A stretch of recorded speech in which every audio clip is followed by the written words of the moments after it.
రాకాసిలోయ episode 12 ఇప్పటి వరకు జరిగిన భాగం టూకీగా.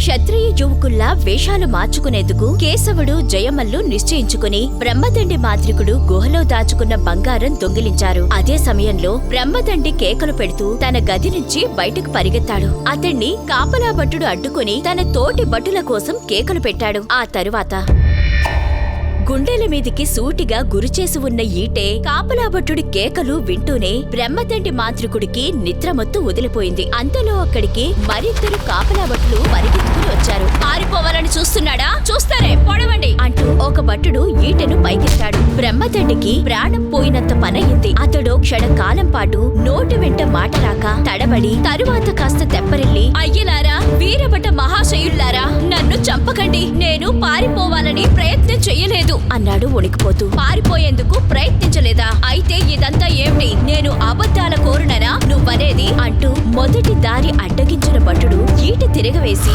బ్రహ్మదండి నెత్తిన ఒక బాదుడు బాదాడు. ఆ దెబ్బకు బ్రహ్మదండి కింద కూలబడి గిలగిలలాడుతూ, మహాభట కేసరి, నన్ను చంపకు, నిద్రపోతూ ఉండగా పీడకల వచ్చి ఆ మైకంలో గది నుంచి బయటికి పరిగెత్తుకుని వచ్చాను, నాదే తప్పు అంటూ బావురమన్నాడు. కాపలా భటుడు అతన్ని కాళ్ళు చేతులు పట్టుకుని దూలాన్ని మోసుకుపోయినట్టు గదిలోకి మోసుకుపోయి మంచం మీదకి ఎగురవేశారు. బ్రహ్మదండి మంచం మీద పడుతూనే ఆ అదురుకు ఎగిరి కింద నేల మీద వెల్లకిలా పడి లేచి ఒళ్ళు దులుపుకుంటూ, బాబులు, శూరభట శార్దూలాలు, నన్ను హింసించకండి. నా దగామారి శిష్యుడు మరొకడు కలిసి నేను రక్తం ఓడ్చి సంపాదించుకున్న డబ్బును దొంగిలిస్తూ ఉంటే చూసి మతి చెడి తప్పుగా ప్రవర్తించాను అన్నాడు. నీకింకా మతి చెడే ఉన్నది అన్నాడొక కాపలాభటుడు. బ్రహ్మదండి కేసి అనుమానంగా చూస్తూ, ఇందాక ఏదో పీడకలు వచ్చి బయటకు పరిగెత్తానన్నావు, ఇప్పుడు నీ దగామారి శిష్యులు నువ్వు దాచుకున్న బంగారం ఎత్తుకుపోతుంటే చూసి మతి చెడిందంటున్నావు, ఏది నిజం అని అడిగాడు. వీడు మళ్లీ కొండల్లోకి పారిపోయేందుకు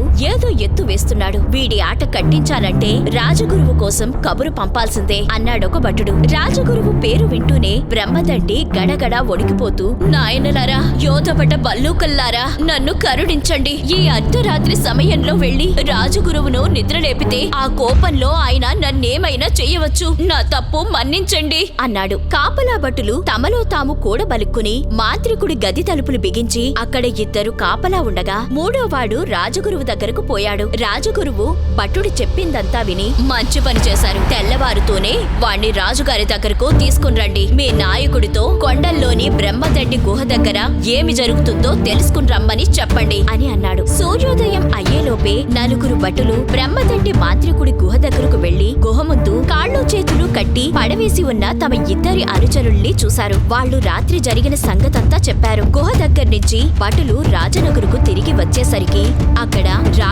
రాజగురువుల ముందు బ్రహ్మదండి మాంత్రికుడు చేతులు కట్టుకుని నిలబడి ఉన్నాడు. భటులు జరిగిందంతా చెప్పారు. అంతా శ్రద్ధగా విన్న రాజగురువు, కాపలా భటుల్ని కాళ్ళు చేతులు కట్టి గుహలో ప్రవేశించిన వాళ్లు బందిపోట్లు కాదు, కేశవుడు జయమల్లు అయుంటారు. పోతే ఆ మూడోవాడు ఎవరు అనేది తెలియడం లేదు అన్నాడు. అనుమానమేలా, రాజగురు చూడామణి, వాడు కేశవుడి తండ్రి అయిన ముసలివాడు. నా పీడకల సంగతి చెప్పాను కదా, అందులో ఆ ముసలి వెధవ కనిపించట్లేదు. ఏమైతేనే నా నిధి దొంగిలించబడింది అంటూ బ్రహ్మదండి కళ్ళ నీళ్ల పర్యంతమయ్యాడు. రాజగురువు మాంత్రికుడి కేసి జాలిగా చూస్తూ, విచారించుకు బ్రహ్మదండి, రాకాసిలోయలో దొరికే నిధుల్లో నీకు భాగం ఉంటుంది. మనకు కావలసిన కేశవుడు ఇంకా మన రాజ్య సరిహద్దుల్ని దాటిపోలేదని కూడా సంగతి తేలిపోయింది. వాణ్ణి పట్టుకునేందుకు ప్రయత్నిద్దాం, కాని వాడి ప్రయాణం కూడా రాకాసిలోయకే అని అర్థమవుతుంది. దారి ఖర్చుల కోసం నీ బంగారం దొంగిలించాడు, పాపం అన్నాడు రాజగురువు. బ్రహ్మదండి కోపంతో బుసలు కొడుతూ, మహారాజా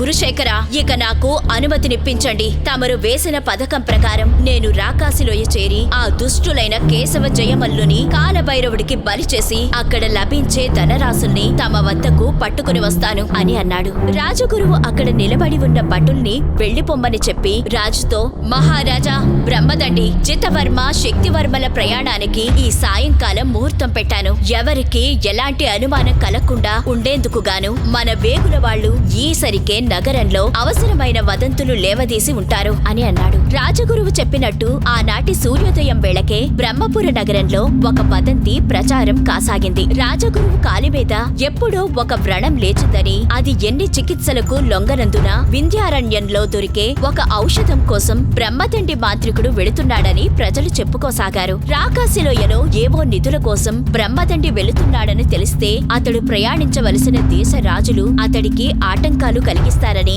రాజగురువు ఈ వదంతి ప్రచారంలో పెట్టించాడు. రాజగురువు ప్రాణరక్షణ కోసం ఏదో ఔషధం మూలికో తెచ్చుకునేందుకు వెళ్లే మనుషుల్ని ఎవ్వరూ ఏమీ చెయ్యరు సరికదా, ప్రయాణానికి అవసరమైన సహాయం కూడా చేస్తారు. మొత్తం మీద రాజగురువు వేసిన ఎత్తుగడ పారింది. మహాదుష్ట మాంత్రికుడని పేరు మోసిన బ్రహ్మదండి 24 గంటల్లో ఘన వైద్యుడిగా అందరి చేత చెప్పుకోబడ్డాడు. అతడెంత గొప్ప వైద్య శాస్త్ర నిధి కాకపోతే రాజగురువు తన దీర్ఘ వ్యాధిని కుదిర్చేందుకు అతన్ని నియమించుకుంటాడు అనుకున్నారు ప్రజలు. ఆ రోజు సాయంకాలం బ్రహ్మదండి మాంత్రికుణ్ణి వింధ్యారణ్యాలకు సాగనంపేందుకు రాజగురువు స్వయంగా నగర ద్వారం దగ్గరకు వచ్చాడు. ఆయన లోగడే రాజాస్థానంలో ఉద్యోగాలు చేస్తున్న 2 యువకుల్ని జితవర్మ, శక్తివర్మ అనే వాళ్లను బ్రహ్మదండి వెంట వెళ్లేందుకు నియమించాడు. వాళ్ల పని ఒకవేళ రాకాశిలోయలో నిధి నిక్షేపాలు దొరికితే వాటిని ఎత్తుకొని బ్రహ్మదండి పారిపోకుండా చూడడం. కాని ప్రయాణంలో ఎవరైనా అడిగితే మాత్రం తామిద్దరూ అతడి అంగరక్షకులుగా నియమించబడినట్టు చెప్పాలి.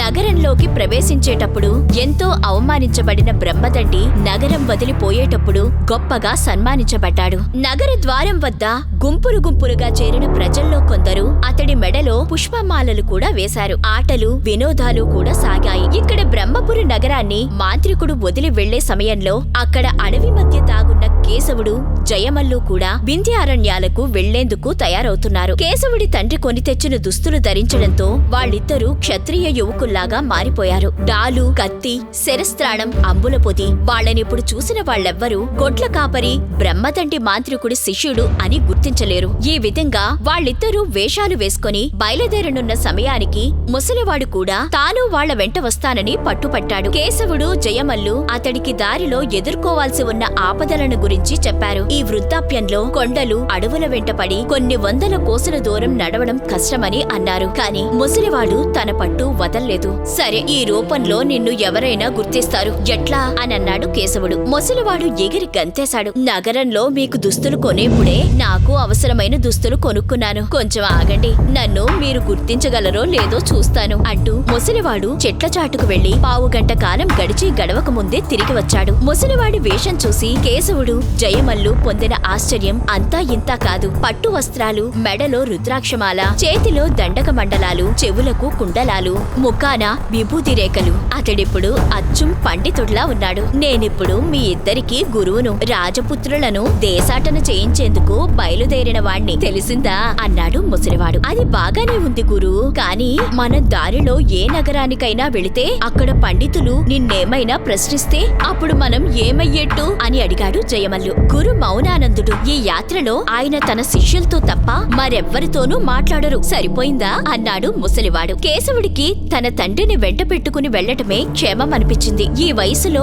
అతణ్ణి ఈ అరణ్యంలో వదిలిపోవడం మంచిది కాదు. ఈసరికే బ్రహ్మపురి రాజ్యంలో ఉన్న వాళ్లందరికీ తాము తండ్రి కొడుకులమన్న సంగతి తెలిసిపోయి ఉంటుంది. తన తల విలువ ఒక చిన్న సామంత రాజ్యం. ఆ ఆశ ఉన్న వాళ్ళెవ్వరూ తన తండ్రి దొరికితే తన జాడలు తెలుసుకునేందుకు అతన్ని హింసించక మానరు. కేశవుడి తండ్రికేసి ప్రేమగా చూస్తూ అయ్యా అని ఏదో చెప్పబోయేంతలో ముసలివాడు ముఖంలో లేని కోపాన్ని తెచ్చిపెట్టుకుని అయ్యా కాదు గురు అన్నాడు కఠినంగా. కేశవుడికి, జయమల్లుకు నవ్వాగింది కాదు. కేశవుడు తన తండ్రిని సమీపించి అతడి చెయ్యి పట్టుకుని ముందుకు నడిపిస్తూ, గురు ఇక మనం బయలుదేరుదాం. చీకటి పడే వేళకన్నా మనం ఏదైనా పల్లె చేరాలి. ఈ రాత్రికి అక్కడే పడుకొని తెల్లవారి మన ప్రయాణానికి అవసరమైన గుర్రాలు కొనుక్కొని ముందుకు సాగుదాం. కాలినడకన రాజకుమారులు వాళ్ల గురువు దేశాటన చేస్తున్నారంటే ఎవరికైనా అనుమానాలు కలగవచ్చు అన్నాడు. అరణ్యంలో దాదాపు 2 గంటల కాలం ప్రయాణం చేసి చీకటి పడుతూ ఉండగా ముగ్గురు ఒక పల్లె చేరారు. వాళ్లు వీధుల్లో నడుస్తూ ఉండగా